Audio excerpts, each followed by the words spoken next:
नमस्कार मित्रांनो, स्वागत आहे तुमचं आपल्या चॅनलवर। चला तर आज पुन्हा नवीन कथेला सुरुवात करूया। चॅनलवर नवीन असाल तर सबस्क्राइब करायला विसरू नका। मी उमा। लग्नाचे 2 वर्षानंतर माझ्या आयुष्यात एक गोंडस बाळ आलं। बाळासाठी मी खूप खुश होते, पण हळूहळू माझं आयुष्य बदलू लागलं। मी पोस्ट मॉर्टम मध्ये जाऊ लागले। मी हळूहळू एकटी पडत चालले होते, कारण माझ्या नवऱ्याला माझ्याशी बोलायलाही वेळ नसायचा। संतोष सकाळी 11 वाजता ऑफिसला गेला की तो रात्री 7 वाजता घरी यायचा।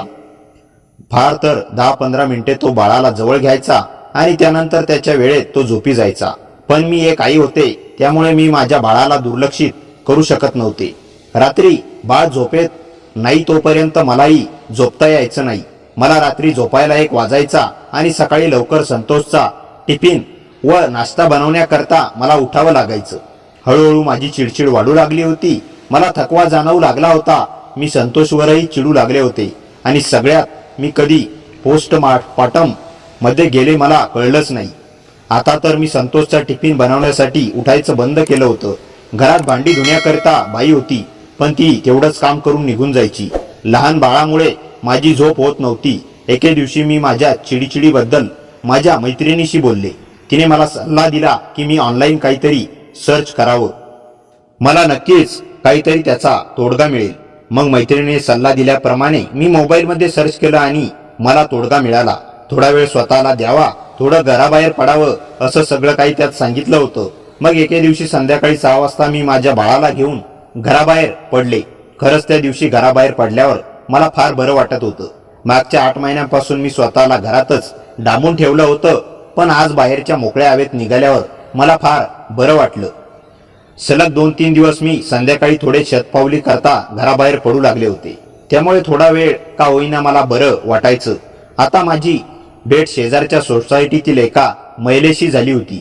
तिचं नाव सायली होतं। बोलता बोलता तिने मला सांगितलं की 2 वर्षापूर्वी तीही माझ्या प्रमाणे या सगळ्या गोष्टींमध्ये अडकली होती आणि तेव्हा तिची मदत केली ती महिला सहयोग ग्रुपने आणि त्यांच्या अनुयायींनी। तिने मला सांगितलं की तिने जेव्हा तो ग्रुप जॉईन केला तेव्हापासून तिचं आयुष्य पालटलं होतं। त्या ग्रुपकडून ट्रिपही आयोजित केली जाते। ट्रिपला गेल्यावर तेथील अनुयायी आपल्या बाळांना सांभाळतातही, जेणेकरून आपल्याला ट्रिपचा आनंद घेता येईल। अजून तिने सांगितलं की तेथील अनुयायी एकदा 4 दिवस तिच्या घरी राहायलाही आल्या होत्या आणि तेव्हा त्यांनी दिवसभर तिच्या बाळाला सांभाळलं होतं। त्याचं खानपान, त्याला झोपी घालणं, हे सगळं त्यांनी केलं होतं आणि त्यामुळे तिला आराम मिळाला होता, असे तिने त्या अनुयायीला 4 ते 5 वेळा घरी मुक्कामाला बोलावलं होतं। ती म्हणाली की नवरा घरी नसेल तेव्हाच त्यांना घरी बोलवायचं, कारण बऱ्याच पुरुषांना बाहेरची व्यक्ती सहन होत नाही। माझ्या नवऱ्यालाही बाहेरचे लोक जास्त सहन व्हायचे नाही। आता मी माझ्या माहेर होऊन कोणालाही बाळ सांभाळण्यासाठी बोलवू शकत नव्हते, कारण प्रत्येक जण आपापल्या आयुष्यात व्यस्त होता। मला तर आता आरामाची फार गरज होती। म्हणून मग मी सायलीचा सल्ला घेतला। मी तिच्याकडूनच तिच्या त्या ग्रुपचा नंबर घेतला। मी घरी येत नाही तोवर तर सायलीने मला तिच्या त्या ग्रुपमध्ये ॲडही केलं होतं। त्या ग्रुपमध्ये ॲड झाल्यावर मला असं वाटतच नव्हतं की मी त्या ग्रुपमध्ये नवीन आहे। त्या ग्रुपमध्ये नवीन व्यक्तींचा म्हणजेच माझा नंबर ॲड होताच ग्रुपमधील सगळ्यांनी मला हाय हॅलो करायला सुरुवात केली। मला तर असं वाटतच नव्हतं की तो ग्रुप आणि तेथील लोक माझ्यासाठी नवीन आहेत। आता मीही रोजच त्या ग्रुपमध्ये गुड मॉर्निंग आणि गुड नाईटचे मेसेज टाकू लागले होते। माझ्याही नवीन मैत्रिणी झाल्या होत्या। मागच्या काही दिवसांपासून ग्रुपमध्ये कुंदन हे नाव मी वारंवार ऐकत होते। बऱ्याच महिला आपापसात चर्चा करत होत्या। त्या म्हणत होत्या की कुंदन आहे म्हणूनच मला फार आराम मिळालाय। एक तर सांगत होती की कुंदनमुळे मी माझं स्वप्न पूर्ण करू शकले, त्यांनी माझ्या बाळाला सांभाळलं, त्यामुळे मी माझा अभ्यास पूर्ण करू शकले आणि परीक्षालाही देऊ शकले। ती म्हणत होते की तिला फॅमिलीकडून कोणाचाही सपोर्ट नव्हता, पण हा ग्रुप जॉईन केल्यापासून तिला खूप मोठी साथ मिळाली होती।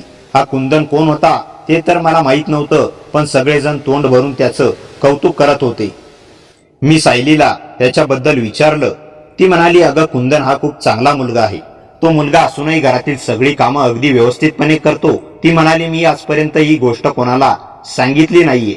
मी जेव्हा पोस्टमॉर्टम मध्ये गेले होते तेव्हा त्यामधून मला बाहेर पडण्यासाठी कुंदनने माझी खूप मदत केली होती।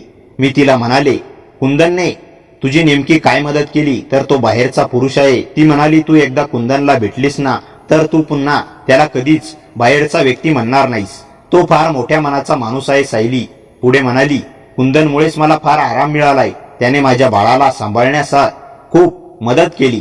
ती म्हणाली जेव्हा केव्हा तिचा नवरा बाहेरगावी जायचा तेव्हा ती कुंदनला घरी बोलावून घ्यायची आणि तेव्हा कुंदन घरातल्या कामापासून ते तिच्या बाळाला सांभाळण्यापर्यंतचं सगळं काम सांभाळून घ्यायचा आणि त्यामुळेच तिला खूप आराम मिळाला होता. तिचं बोलणं ऐकून मी तिच्यावर विश्वास ठेवावा की नाही हे मला कळत नव्हतं.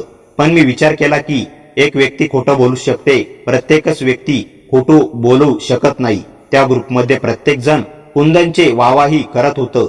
सायली म्हणाली की तुला आराम हवा असेल तर तू तुझ्या फॅमिलीकडून कोणती अपेक्षा ठेवू नकोस, कारण फॅमिलीतले लोक कधीच आपल्याला समजून घेत नाही. कुंदन सारखे लोकच आपल्यासारख्या थकलेल्या मनाच्या बायकांना समजून घेतात. सायलीचं म्हणणं अगदी बरोबर होतं.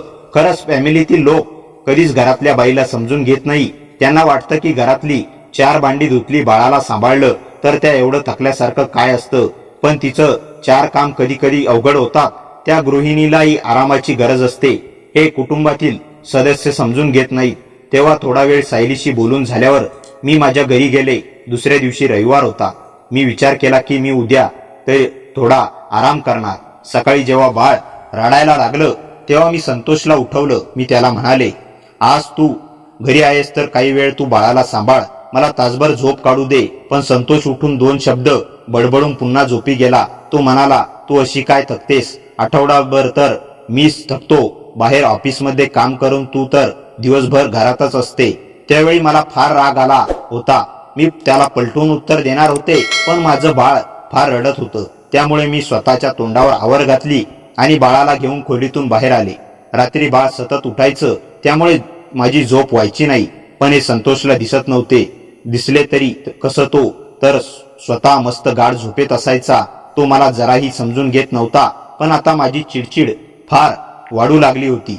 मला आरामाची फार गरज होती. संतोषच्या आजच्या उत्तरावरून तर मी समजले होते की तो कधीही बाळाला सांभाळणार नाही.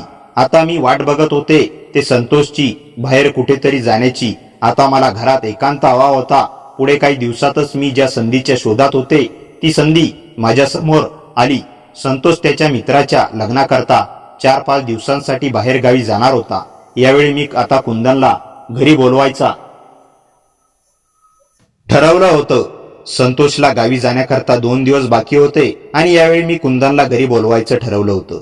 पण त्यावेळी मला हे ठाऊक नव्हतं की कुंदनला घरी बोलावून घेणं ही माझ्या आयुष्यातील सगळ्यात मोठी चूक ठरणार होती आणि पुढे माझ्यासमोर असं काही होणार होतं ज्याची मी कल्पनाही केली नव्हती. आता संतोषला गावी जाण्याकरता 2 दिवस बाकी होते. त्या दिवशी माझा नवरा ऑफिसला गेल्यानंतर मी रोजप्रमाणे बाळाला झोपी घातलं आणि त्यानंतर मी त्या ग्रुपमधून एक नंबर घेतला व तो नंबर मी डायल केला.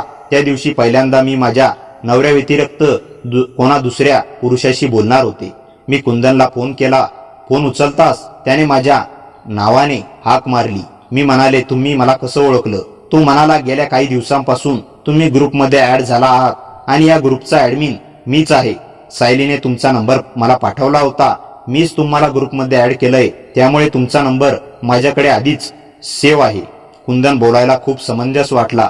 तो माझ्याशी खूप छान प्रकारे बोलत होता. थोडक्यात तो माझ्या मनातील एक गोष्ट मी न बोलता ओळखत होता. त्याच्याशी बोलताना मला फार बरं वाटत होतं. त्या दिवशी जवळजवळ अर्धा तास मी कुंदनशी बोलले होते आणि तो अर्धा तास कसा गेला हे मला कळलंच नाही. फोन ठेवण्याआधी कुंदनने मला एक गोष्ट सुचवली. तो म्हणाला, तुम्ही थोडं घराबाहेर पडायला हवं. माणसाला आयुष्यात थोडं मनोरंजनाचीही गरज असते. त्याने मला सांगितलं की उद्या तुम्ही मला मॉलमध्ये भेटा, आपण मूवीला जाऊयात आणि तुमच्या आवडीची शॉपिंग करूयात. मी त्याला सुरुवातीला तर नाहीच म्हणाले. त्याने विचारलं की नेमका प्रॉब्लेम काय आहे? वेळेचा प्रॉब्लेम आहे की बाळाचा? बाळाला तर मी सांभाळून घेईल, कारण माझं तेच काम आहे. माझी ओळख हस्ती आहे. खरं तर खरा प्रॉब्लेम पैसे होते. माझा नवरा मला खर्चासाठी एवढे पैसे द्यायचा नाही. माझ्या नवऱ्याला एवढा पगार नव्हता.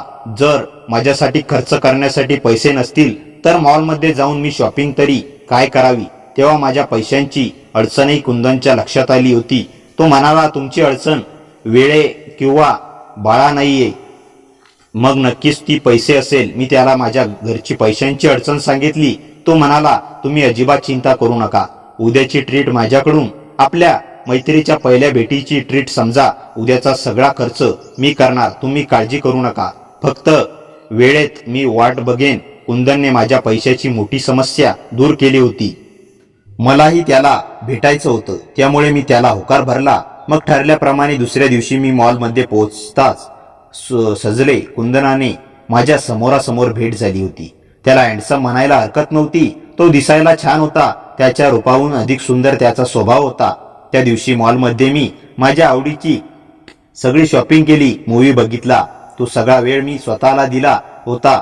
जेवढा वेळ मी बाहेर फिरत होते तेवढा वेळ माझा बाळ कुंदन जवळ होतं. त्याने अगदी पहिल्या भेटीतच माझा विश्वास जिंकला होता. तेव्हा घरी जाण्याआधी मी त्याला सांगितलं की उद्या सकाळीच माझा नवरा 4-5 दिवसांकरता बाहेरगावी जाणार आहे. उद्यापासून तू घरी ये. आज जसं तू माझ्या गोलूला सांभाळलंस तसंच उद्यापासून 4-5 दिवस माझ्या बाळाला सांभाळ, जेणेकरून मला स्वतःसाठी वेळ मिळेल आणि माझा थोडा आरामही होईल. कुंदनने अगदी मिनिटाभरातच मला होकार भरला. तो म्हणाला, माझं हेच तर काम आहे, तुमच्यासारख्या महिलांची मदत करणं. उद्या मी वेळेत तुमच्या घरी येईल. दुसऱ्या दिवशी सकाळी 10 वाजता माझा नवरा बाहेरगावी जायला निघाला. संतोष गेल्यानंतर तासाभराने मी कुंदनला फोन केला. काही वेळातच कुंदन माझ्या घरी आला. घरी येताच त्याने बाळाची जबाबदारी हाती घेतली होती. तो म्हणाला, तुम्हाला हरकत नसेल तर मी आज इथेच थांबतो, जेणेकरून तुम्हालाही रात्री शांत झोप मिळेल. गेल्या कितीतरी महिन्यांपासून मला एकसारखी झोप मिळालीच नव्हती. मला रात्रीच्या गाढ झोपेची फार सक्त गरज होती. त्यामुळे मी कुंदनला घरी थांबण्यास होकार भरला आणि ही सगळ्यात मोठी चूक मी केली होती. त्या दिवशी दिवसभर कुंदनने बाळाला छान प्रकारे सांभाळलं होतं. रात्री जेवण झाल्यावर मी कुंदनसाठी आणि माझ्यासाठी आईस्क्रीम ऑर्डर केलं होतं. मी आईस्क्रीम मागवला आहे याबद्दल कुणाला माहीत नव्हतं. तो गेस्ट रूम मध्ये बाळासोबत खेळत होता.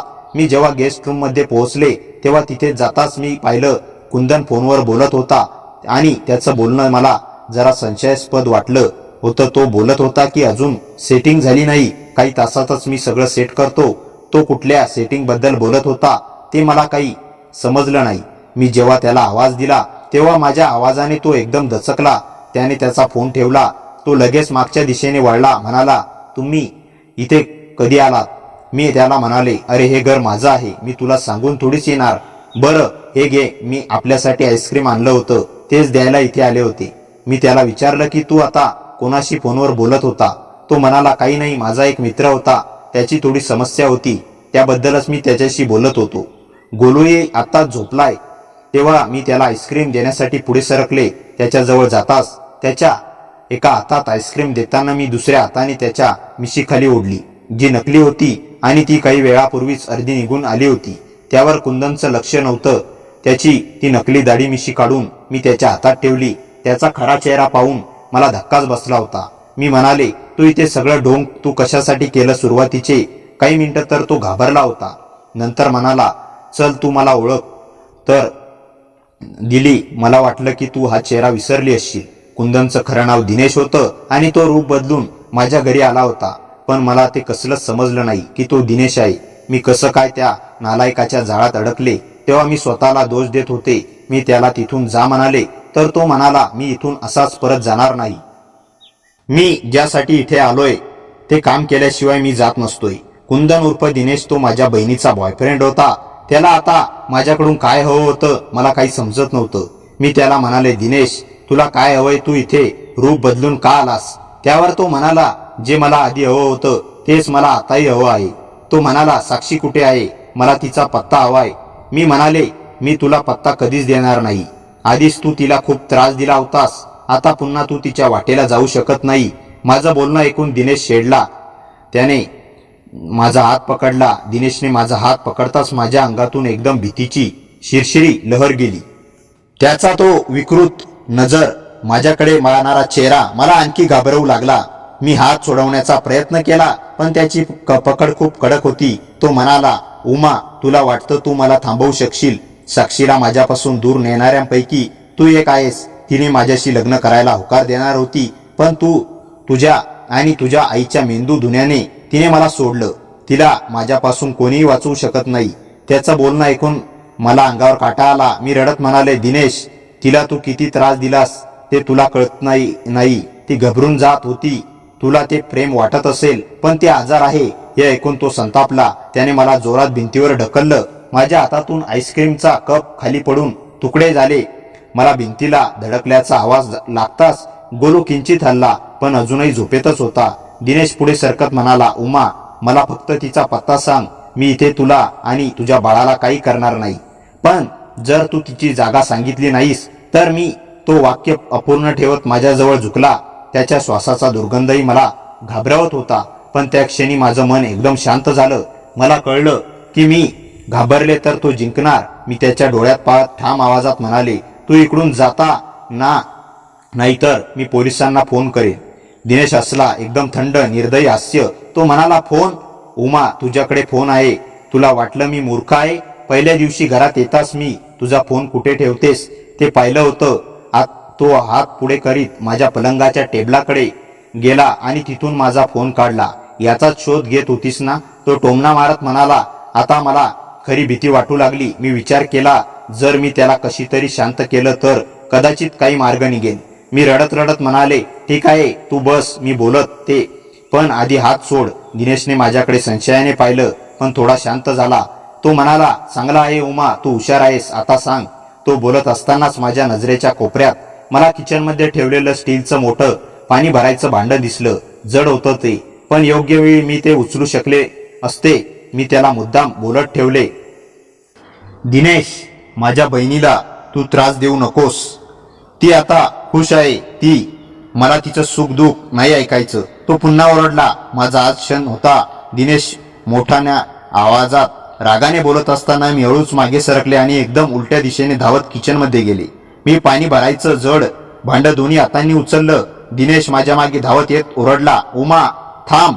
पण त्याच्या येण्याआधीच मी भांड्याचा जोरदार प्रहार त्याच्या डोक्यावर केला. आवाज दणाणला. दिनेश डगमगला. त्याने हातात डोकं पकडलं आणि खाली बसू लागला. मी पुन्हा एकदा जोरात प्रहार केला. यावेळी तो पूर्णपणे जमिनीवर कोसळला. श्वास चालू होता, पण तो बेशुद्ध झाला. माझे हात थरथरत होते. मी भांडं खाली टाकलं. मला उलटी येईल असं वाटत होतं. गोलूचा रडण्याचा आवाज आला आणि मी धावत त्याच्याकडे गेले. मी त्याला घेतलं, जवळ धरलं. माझा आवाज थरथरत होता. सगळं ठीक आहे गोलू, आई आहे ना? काही सेकंदांनी मला शुद्धीवर येऊन मोठा निर्णय घ्यावा लागणार होता, कारण दिनेश बेशुद्ध होता. पण किती वेळासाठी तो पुन्हा शुद्धीवर येणार होता, आणि जे ते झालं तर माझ्या आणि माझ्या बाळाच्या जीवाला धोका होता. मी गोलूचा हात घेतला आणि घराबाहेर पळतच उतरले. माझ्या पायात चप्पलही नव्हत्या. खाली सुरक्षा रक्षक चकित पाहत होता. मी रडत ओरडले, कृपा करून मदत करा, माझ्या घरात एक माणूस घुसलाय. गार्ड आणि इतर लोक लगेच वर धावले. दिनेश बेशुद्ध पडल्यावर खाली लोक जमा झाले, पण मी थरथरत उभी होते. काही वेळात पोलिसही आले. वर जाऊन त्यांनी पाहिलं, दिनेश अजूनही अर्धवट बेशुद्ध होता. त्याला उचलून बाहेर आणलं, पण लोकांच्या गर्दीत उभे असताना माझं हृदय धडधडत होतं. भीतीने नाही तर त्या क्षणाने मनात उठलेल्या वेगळ्याच भावनांनी. जेव्हा पोलिसांनी त्याला बाहेर आणलं, तो शुद्धीवर येत होता. त्याच्या डोळ्यांनी माझा चेहरा शोधला. त्या नजरेत राग नव्हता, सूड नव्हता, तर वेदना होती, आणि मला ते स्पष्टपणे जाणवलं. पोलिसांनी विचारलं, मॅडम, हा तुमच्यावर हल्ला करायला आला होता का? मी शांत उभे राहिले. मी काही बोलत नव्हते. तेवढ्यात दिनेश माझ्याकडे पाहत हलक्या आवाजात म्हणाला, उमा, मला खरंच तुझ्याकडून काही वाईट डोकं होतं. मी साक्षीला शोधायला आलो होतो, पण मी तुझ्यावर हात उचलणार नव्हतो. मी फक्त तुझ्याशी बोलायला. त्याचे डोळे क्षणभर मिटले. पोलिसांना त्याचे शब्द स्पष्ट ऐकू आले नाहीत, पण मला मात्र स्पष्ट ऐकू आले. त्या नजरेत काहीतरी वेगळंच होतं, जे मी आधी कधी पाहिलंच नव्हतं. मला क्षणभर आठवलं त्या दिवशी मॉलमध्ये त्याने माझ्या गोलूला किती प्रेमाने सांभाळलं. मी आठवले ते त्याचे हसणं, माझं बोलणं, सहजपणे ऐकणं, माझ्या थकलेल्या चेहऱ्याकडे पाहून त्याने दाखवलेली काळजी. त्याने मला एक दिवस जरी दिला असेल तरी त्या दिवशी मी स्वतःला पुन्हा जिवंत वाटलं होतं, आणि ती जाणीव अंगावर काटा आणणारी होती. पोलिसांनी दिनेशला घेऊन जाण्याचा प्रयत्न केला. तो चालताना पुन्हा माझ्याकडे पाहिला, अगदी निराश, वेदनायुक्त आणि अंतरी काहीतरी दडवून ठेवलेल्या भावनेने. मी शांत उभे होते, पण माझ्या मनात एक विचार धुसमुसत होता. तो माझ्याशी खोटं बोलत नव्हता. त्याच्यात काहीतरी वेगळं होतं, आणि ते मी का जाणवतंय. पुढच्या दिवशी पोलीस स्टेशनकडून मला कॉल आला, मॅडम, तो मुलगा काही गुन्हेगारी नाही, जुनं रिलेशनशिप प्रॉब्लेम आहे. त्याने तुमच्यावर हल्ला केला नाही. तुम्ही इच्छा असल्यास तक्रार मागे घेऊ शकता. मी फोन ठेवून बराच वेळ शांत बसले. मला स्वतःलाच उत्तरं नव्हती, पण एक भावना मात्र स्पष्ट होती. मी त्याच्यावर रागावले नाही. उलट एक विचित्र अपरिचित आकर्षण माझ्या मनात वाढत होतं. रात्री गोलू झोपल्यावर मी खिडकीत उभे होते. माझ्या मनात चेहरा, त्याची नजर आणि त्या दिवशी त्याने दाखवलेली काळजी हे सारं सतत येत होतं. त्याच वेळी माझा फोन व्हायब्रेट झाला. अज्ञात नंबर. मी उचलला. दुसऱ्या टोकाला धीमा, आधीच दुखलेला आवाज. उमा, एकदा भेटशील का? फक्त बोलायला, बस 2 मिनिटं. माझं हृदय एकदम दचकलं, पण आवाजात भीती नव्हती, उलट एक विचित्र ऊब होती. मी शांतपणे विचारलं, कुठे? थोड्याच क्षणात त्याचा मंद आवाज आला, ज्या ठिकाणी तू पहिल्यांदा हसली होतीस, त्या मॉलच्या कॅफेमध्ये. मी उत्तर न देता फोन ठेवला, पण माझ्या ओठावर अनाहूतपणे एक छोटंसं स्मित आलं. माझ्या आयुष्यात निर्माण होणाऱ्या या नव्या वळणाची मला भीतीही वाटत होती आणि ओढही. फोन ठेवला तरीही माझं मन शांत बसत नव्हतं.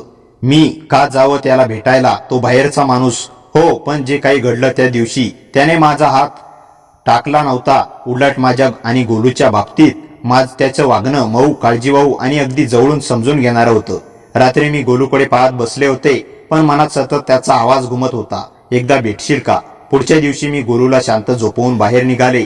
मॉलजवळ पोहोचताच माझं हृदय धडधडू लागलं. मी कॅफेत पाऊल टाकलं आणि तिथे कोपऱ्यात बसलेला तो दिसला. रोजचा हसरा, आत्मविश्वासू कुंदन नव्हता. आजचा दिनेश शांत, गंभीर आणि माझी वाट बघत थोडा तणावत होता. मी त्याच्या समोर जाऊन बसले. त्याने एक क्षण माझ्याकडे पाहिलं आणि त्याच्या नजरेत इतकी भावना होती की मला नजर चुकवावी लागली. तो हळू आवाजात म्हणाला, उमा, त्या रात्रीचं तुला वाईट वाटत असेल, पण माझा उद्देश चुकीचा नव्हता. मी फक्त तुझी काळजी करत होतो. माझा श्वास अर्धवट अडला. हे शब्द मी नवऱ्याकडूनही कधी ऐकले नव्हते. मी शांतपणे म्हणाले, तू माझा विश्वास तोडला होतास. रूप बदलून आलास घरात. तो डोळे खाली करत म्हणाला, हो, पण उमा, मी तुला दाखवायला नाही आलो होतो. त्या दिवशी मॉलमध्ये तू हसलीस ना, ते हसू बघून मला वाटलं, या बाईला थोडं जरी हसू मिळालं तर ती जगू शकेल. तू थकलेली आहेस, एकटी आहेस आणि कुणीतरी तुला समजून घ्यावं अशी तुला गरज आहे. त्याचे शब्द माझ्या मनाला स्पर्शून गेले. मी पहिल्यांदा त्याच्या चेहऱ्याकडे सरळ पाहिलं. त्याने हाताने कपच्या काटाशी खेळत थोडा संकोचून म्हणाला, उमा, त्या दिवशी गोलू सोबत असताना मला पहिल्यांदाच वाटलं की मी कुणासाठी खरंच काही करू शकतो. माझं हृदय नकळत वितळलं का माहित नाही, पण त्याच्या आवाजातला प्रामाणिकपणा मला खूप खोलवर जाणवत होता. मी विचारलं, तू मला भेटायला एवढा का उतावळा होतास? तो एक खोल श्वास घेऊन म्हणाला, कारण त्या दिवशी मॉलमध्ये तू माझ्याकडे पाहून जेव्हा हसलीस ना, तेव्हा माझ्या आयुष्यात पहिल्यांदाच मला कुणाच्या हास्याची किंमत कळली. उमा, माझ्या अंगावर काटा आला. इतकं कोमल काही मी कधी ऐकलंच नव्हतं. आम्ही दोघं काही क्षण शांत बसलो. मग तो हलक्या आवाजात पुढे म्हणाला, उमा, तुझ्या आयुष्यात तू किती प्रेमळ मिळालंय माहिती नाही, पण माझ्या आयुष्यात पहिल्यांदाच कुणाच्या येण्याने मला शांत वाटलं होतं. तू मला हवी आहेस असं नाही, पण तुझं सुख मला हवं आहे. त्याच्या शब्दांनी मला काहीतरी बदलून टाकलं. माझ्या आतल्या रिकाम्या जागेत जणू कोणीतरी हलकेच हात ठेवल्यासारखं वाटलं. मी त्याच्याकडे पाहत थोडे हसले. तो माझ्या डोळ्यामध्ये बघत होता, जणू माझं मनच वाचायचा प्रयत्न करत. मग तो हळू आवाजात म्हणाला, उमा, जर तुला वाटत असेल तर आपण कधी कधी भेटू शकतो. तुझ्यावर कोणताही हक्क नाही, अपेक्षा नाही, फक्त तू असताना पाहावं असं वाटतं. माझा श्वास अडकला. एवढं नाजूक, एवढं मृदू माझ्या आयुष्याने मला हे कधी दिलं नव्हतं. मी अनाहूतपणे त्याच्या कपावर हात ठेवलेल्या हाताला स्पर्श केला. तो एकदम थबकला. माझा स्पर्श जाणीवपूर्वक नव्हता, पण त्याने माझ्याकडे अशी एक नजर टाकली जणू त्याने आयुष्यभर हीच भावना शोधली होती. आमचे हात क्षणभर शांतपणे एकमेकांना स्पर्श करत राहिले. दोघंही काही बोलत नव्हते, पण त्या स्पर्शात एक प्रकारची ऊब, आधार आणि नकळत निर्माण झालेली ओढ होती. आणि त्या क्षणी मला एकच गोष्ट जाणवली, माझ्या आयुष्यात अनेक वर्षांनी कोणीतरी पहिल्यांदा मला पाहत होतं. दिवस उशिरापर्यंत शांत गेला, पण संध्याकाळ जवळ येताच दीप्तीच्या मनात पुन्हा दुपारचे क्षण तरंगू लागले. ती खिडकीत उभी होती आणि दूर रस्त्यावरून दिसणाऱ्या दिव्याच्या रांगांकडे पाहत होती. तिच्या मनात एकच विचार, दुपारी दीप्तीला जसा आपल्या हाताचा उबदारपणा जाणवला होता, तो खरोखर फक्त योगायोग होता का, की दीप्तीला दाखवायचा प्रयत्न माझ्यासाठी जास्त होता? तेवढ्यात दीप्तीच्या फोनचा स्क्रीन लखलखला. दिनेश कॉलिंग. तिच्या हृदयाचा ठोका क्षणभर विस्कटला. ती शांत आवाजात फोन उचलली. हॅलो. दुसऱ्या बाजूला दीप्तीचा हलका संकोचित पण उबदार आवाज. हॅलो दीप्ती, मी म्हणजे तू बिझी आहेस का? नाही रे, बोल ना, उद्या थोडं भेटायचंय, काही काम आहे. पण तू आलीस तर बरं वाटेल. दीप्ती काही क्षण शांत राहिली. तिच्या मनात तिच्या आवाजातील कोमलता स्पष्ट जाणवत होती. हो, भेटूया, ती म्हणाली. बर, मग उद्या 11ला. दीप्ती हसली. हो, तिथं सांगशील तिथं. फोन बंद झाल्यावर त्या दोघांच्याही मनात एकच जाणीव टिकून राहिली. आजच्या संभाषणात काहीतरी वेगळं होतं, वेगळं पण सुखद. दुसऱ्या दिवशी दोघं एकाच टेबल जवळ बसले होते. हलका वारा वाहत होता. समोर दोघांचे कप ठेवलेले. गप्पांच्या मध्ये अचानक थोडी शांतता आली. दीप्ती शांतपणे त्याच्याकडे पाहत म्हणाली, काल आपण जवळ उभे होतो तेव्हा तुला काही जाणवलं का? दीप्तीने डोळे उचलून तिच्याकडे पाहिलं. क्षणभर तो काही बोलू शकला नाही. मग हळूच म्हणाला, जाणवलं, आणि खूप जाणवलं, पण तुला गैरसोय होईल म्हणून काही बोललो नाही. दीप्तीच्या ओठावर गोड स्मित उमटलं. गैरसोय नव्हती झाली. दीप्ती थोडा पुढे झुकली. मग ती हळूच हसली. मग कदाचित मला पण जाणवलं होतं. दीप्तीच्या चेहऱ्यावर एकदम मऊ भाव उमटले. त्या क्षणात त्यांच्यातली शांतता शब्दांपेक्षा अधिक बोलू लागली. त्या क्षणानंतर दोघांच्या नात्यात काहीतरी न बोललेलं पण खोल बदललं होतं. कॅफेतील ती शांतता आता अस्वस्थ नव्हती, उलट एकमेकांच्या सहवासात मिळणाऱ्या शांततेसारखी वाटत होती. उमा हलक्या आवाजात म्हणाली, दिनेश, मला कधीच वाटलं नव्हतं की मी पुन्हा असं कोणाशी सहज बोलू शकेन. दिनेश तिच्याकडे पाहत म्हणाला, मलाही नाही उमा, पण कधी कधी आयुष्य अचानक कोणाला आपल्या वाटेला आणतं आणि आपल्याला समजत नाही की ते का घडलं. त्याच्या आवाजातील प्रामाणिकता उमाच्या मनाला स्पर्शून गेली. ती हलकेच हसली आणि म्हणाली, माझ्या आयुष्यात खूप दिवसांनी मला स्वतःसाठी वेळ मिळतोय आणि तो वेळ तुझ्यासोबत घालवताना मला शांत वाटतं. दिनेशच्या डोळ्यात चमक आली. तो थोडा पुढे झुकत म्हणाला, उमा, मी तुझ्याकडून काही अपेक्षा ठेवत नाही. मला फक्त एवढंच हवंय की तू अशीच हसत राहावी. त्या क्षणी उमाच्या डोळ्यात हलकसं पाणी आलं. इतकं साधं पण इतकं हवंसं वाटणारं वाक्य तिला कधीच कोणी असं म्हटलं नव्हतं. ती नकळत त्याच्या जवळ सरकली. त्याच्या हातांचा पुन्हा एकदा स्पर्श झाला. यावेळी थोडा जास्त वेळ टिकला. त्या स्पर्शात संकोच कमी आणि आपुलकी जास्त होती. काही क्षण दोघंही शांत राहिले, पण त्यांच्या नजरा एकमेकांशी बोलत होत्या. त्या दिवशी ते दोघं कॅफेतून बाहेर पडले तेव्हा संध्याकाळ झाली होती. मॉलच्या बाहेर हलका वारा वाहत होता. उमा थोडी थांबली. दिनेशने विचारलं, काय झालं? ती हसत म्हणाली, काही नाही, फक्त हा दिवस संपावा असं वाटत नाही. दिनेशच्या चेहऱ्यावर मृदू स्मित उमटलं. तो म्हणाला, मग संपवू नकोस, अजून थोडं चालू देऊया. ते दोघं जवळच्या बागेत चालायला गेले. रस्त्यावरच्या दिव्यांच्या प्रकाशात त्यांची सावली एकमेकांच्या जवळ येत होती. चालता चालता उमा म्हणाली, दिनेश, मला भीती वाटते. तो थांबला. कशाची? ती थोडी वेळ शांत राहिली. मग म्हणाली, हे सगळं जे चाललंय ते चुकीचं आहे का? दिनेशने खोल श्वास घेतला. तो म्हणाला, उमा, चुकीचं ते असतं ज्यात कुणाला दुखापत होते. पण जर कुणाच्या आयुष्यात थोडा आनंद, थोडं हसू आणत असू तर ते चुकीचं नाही असं मला वाटतं. त्याचे शब्द ऐकून उमाच्या मनातला गोंधळ थोडा शांत झाला. ती त्याच्या जवळ उभी राहिली. काही क्षणांनी तिने हळूच आपला हात त्याच्या हातात दिला. दिनेशने तो हात घट्ट धरला नाही, फक्त हलकेच पकडून ठेवला, जणू तो विश्वास जपतोय. त्या स्पर्शात एक वचन होतं. बोललं नसलं तरी ते जाणवत होतं. काही वेळानंतर उमा त्याच्या खांद्यावर हलकीशी टेकली. दिनेश थोडा स्तब्ध झाला, पण त्याने तिला दूर केलं नाही, उलट त्या क्षणांना शांतपणे स्वीकारलं. त्या रात्री घरी परतताना उमाच्या मनात एक वेगळीच ऊब होती. गोलूला जवळ घेताना तिला जाणवलं, ती आता पूर्णपणे एकटी नाही. कुणीतरी आहे जो तिचं ऐकतो, समजतो आणि तिच्या हसण्याला महत्त्व देतो. आणि त्या रात्री कित्येक दिवसांनी उमा शांतपणे झोपली, तिच्या चेहऱ्यावर एक हलकसं स्मित घेऊन. त्या रात्रीनंतर उमा आणि दिनेशच्या मनात एक वेगळीच ओढ तयार झाली होती. दोघंही काही बोलत नव्हते, पण एकमेकांच्या मेसेजेसची, कॉलची किंवा फक्त ऑनलाईन दिसण्याची वाट पाहत होते. दुसऱ्या दिवशी सकाळी दिनेशचा मेसेज आला, झोप छान झाली का? उमा हसली. तिच्या अंगावर अजूनही रात्रीचा मेलो भाव होता. तिने उत्तर दिलं, हो, बऱ्याच दिवसांनी खूप शांत झोपले. दिनेशने टाईप करत टाकलं, कालचा वेळ खूप चांगला गेला, आठवतच राहतोय. उमाच्या छातीत एक हलकी धडधड उठली. मलाही, तिने उत्तर दिलं. संध्याकाळी दिनेशचा कॉल आला. त्याचा आवाज नेहमीपेक्षा अजून सौम्य वाटत होता. उमा, थोडं भेटू शकशील का आज? उमा क्षणभर थांबली, पण तिचं मन आधीच होकार देऊन बसलं होतं. हो, कुठे? काल जिथे फिरलो त्या बागेत ये, मी आधी पोचतो. उमा तयार होऊन बाहेर पडली. साधा टॉप, साधी जीन्स, पण त्यातही एक प्रसन्नता होती जी तिच्या चेहऱ्यावर उठून दिसत होती. बागेत दिनेश बाकावर बसलेला दिसला. उमा येताच तो उठला आणि तिच्याकडे पाहत थोडा स्मित केला. तो स्मित ज्याचा अर्थ शब्दांपेक्षा जास्त सांगत होता. उमा त्याच्या बाजूला बसली. काही क्षण दोघे शांत राहिले.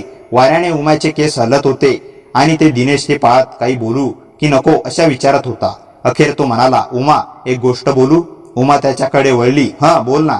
दिनेश हळू आवाजात म्हणाला, मी तुला बघतो तेव्हा तुझ्या डोळ्यात एक वेगळी शांतता दिसते आणि मला तुझ्या जवळ असताना खूप बरं वाटतं. उमा काही क्षण स्तब्ध राहिली. तिचं मन वितळून खाली झरत होतं. ती हलकेच म्हणाली, दिनेश तू असं काही बोललास तर माझं मन जास्त गुंततं आणि मला भीतीही वाटते. दिनेश तिच्याकडे पाहत म्हणाला, भीती मला पण वाटते उमा, पण तुझ्यापासून दूर राहण्याची भीती जास्त वाटते. या वाक्यानं उमाच्या आत खोल काही हल्लं. तिने नकळत त्याचा हात धरला. पहिल्यांदाच जाणीवपूर्वक संकोच न करता दिनेशने तिच्याकडे हाताकडे पाहिलं आणि हलक्या उबदार स्पर्शात तिचा हात आपल्या बोटांत गुंफला. दोघांच्याही श्वासात वेग थोडा वाढला होता, पण शांतता अजूनही तिथेच होती. रोमांसने भरलेली, उबदार आणि सांगण्यासारखी खूप काही असलेली. उमा त्यांच्या खांद्याकडे झुकली. यावेळी तोही तिच्या जवळ आला. त्यांच्या चेहऱ्यामध्ये फक्त काही इंचाचे अंतर होतं. उमा हळूच म्हणाली, दिनेश. त्याने तिच्या डोळ्याकडे पाहत उत्तर दिलं. उमा क्षणभर थांबली. मग हळू आवाजात म्हणाली, मला तुझ्याशी बोलताना स्वतःसारखं वाटतं. दिनेश शांत असला. मलाही उमा, आणि कदाचित थोडं जास्तच. त्यांच्यातलं अंतर अजून कमी झालं. काहीतरी होणार असं स्पष्ट जाणवत होतं, पण त्याच वेळी उमा थोडी मागे सरकली. तिच्या चेहऱ्यावर ओढ होती, पण संकोचही. थांब, मी तयार आहे की नाही हे समजत नाहीये, ती म्हणाली. दिनेश लगेच हलकेच म्हणाला, उमा मी घाई करतोय का असं मला वाटतं तर सांग, मी मागे हटेन. उमा त्याच्याकडे पाहून म्हणाली, नाही तू घाई करत नाहीस, मी स्वतःला समजावते. दिनेश तिच्या हातावर हलकं आश्वासक स्पर्श करत म्हणाला, आपण वेळ घेऊ, पण दूर जाऊ नकोस. उमा त्याच्या जवळ पुन्हा सरकली. यावेळी तिने त्याचा हात दोन्ही हातांनी धरला. त्या साध्या स्पर्शात भावनांचा ओघ होता. न बोललेले पण दोघांनाही पूर्णपणे कळणारे. त्या रात्री ते दोघे बराच वेळ चालत राहिले. शब्द कमी पण भावना खूप जास्त. आणि दोघांनाही पहिल्यांदाच असं जाणवलं की ही फक्त ओढ नाही, काहीतरी खोल, खरं आणि धोकादायकपणे सुंदर आहे. त्या संध्याकाळी नंतर उमा घरी परतताना आतून खूप हलकी वाटत होती, पण मनात अजूनही एक प्रश्न धडधडत होता, हे नातं कुठं जातंय. दुसऱ्या दिवशी सकाळी दिनेशने मेसेज पाठवला, आज भेटशील, थोडं बोलायचं आहे. उमाच्या मनात एक क्षण चटका बसला. काय बोलायचं असेल? भीती आणि अपेक्षा दोन्ही एकत्र मिसळून तिने उत्तर दिलं, हो भेटू. दोघं पुन्हा त्या बागेत भेटले. यावेळी दिनेश शांत दिसत होता, पण त्याच्या चेहऱ्यावर काहीतरी ठाम होतं. उमा थोडी काळजीत म्हणाली, काय झालं दिनेश? दिनेश काही क्षण तिच्याकडे पाहत राहिला. मग हळू पण शांत आवाजात म्हणाला, उमा काल मी खूप विचार केला. आपण जे अनुभवतोय ते खरं आहे, सुंदर आहे, पण ते लपवून जगणं आपल्या दोघांनाही हळूहळू दुखावेल. उमा स्तब्ध झाली. तिला असं वाटलं नव्हतं की तो इतक्या सरळपणे बोलून टाकेल. ती म्हणाली, म्हणजे तू म्हणतोय काय? दिनेशने तिचे हात दोन्ही हलकेच धरले. उमा मला तुझ्यावर प्रेम आहे, साधं, स्पष्ट आणि खरं. पण मला माहिती आहे आयुष्य सोपं नाही. तुझी जबाबदारी, तुझं आयुष्य आणि माझंही. उमाच्या डोळ्यात पाणी आलं. तो तिचा हात अजून घट्ट धरत म्हणाला, आपण एकत्र आलो तर ते कोणावरही अन्याय न करता, लपवाछपवी न करता हवं. आणि जर ते शक्य नसेल तर ते आपण एकमेकावर प्रेम केलं होतं हे सत्य बदलत नाही. उमाच्या डोळ्यातून पाणी ओघळत ती त्याच्या खांद्यावर टेकली आणि म्हणाली, दिनेश मीही तुझ्यावर प्रेम करते, पण मला माहित नव्हतं की प्रेम इतक्या योग्य पद्धतीने कुणी समजावून सांगू शकतं. दिनेश तिच्या पाठीवर हलका हात ठेवून म्हणाला, उमा कधी कधी प्रेमाचं भविष्य नसतं, पण त्याची किंमत कमी होत नाही. उमा हळूच त्याच्यापासून दूर झाली. तिच्या चेहऱ्यावर दुःख नव्हतं, एक खोल शांतता होती. ती म्हणाली, मग याचा अर्थ? दिनेश हलकं स्मित करत म्हणाला, याचा अर्थ आपण एकमेकांना विसरणार नाही, पण स्वतःच्या आयुष्याला वाकवणारही नाही. जिथे तू आहेस, जिथे मी आहे, तिथून एकमेकांसाठी सदैव आदर ठेवायचा. उमा त्याच्या डोळ्यात खोल पाहत म्हणाली, आपण एकमेकांना गमावत नाही, फक्त पकड सोडत आहोत, बरोबर? दिनेशने मान हलवली. हो, आणि कधीही तुला एखाद्या दिवसाची आठवण आली तर माहिती ठेव, त्या दिवसात मीही तुझ्या सोबत आहे. उमा हलकेच असली. जे दोघं उठले. शेवटच्या एकमेकांचे हात एकत्र आले. लवकर सुटणारे नाही आणि कायमचे धरून ठेवणारेही नाही. फक्त एक सुंदर क्षण. निघताना उमा मागे वळून पाहिली. दिनेश अजूनही तिथेच उभा होता. तिने हसत हात हलवला. त्याने हळूच मान झुकवली. ते दोघं विरुद्ध दिशांनी चालू लागले. मनात कोणतीही कटुता नाही, पश्चाताप नाही, फक्त एक सुंदर आठवण जी त्याच्या आयुष्यात कधीतरी कुठेतरी शांतपणे उजळत राहणारी होती.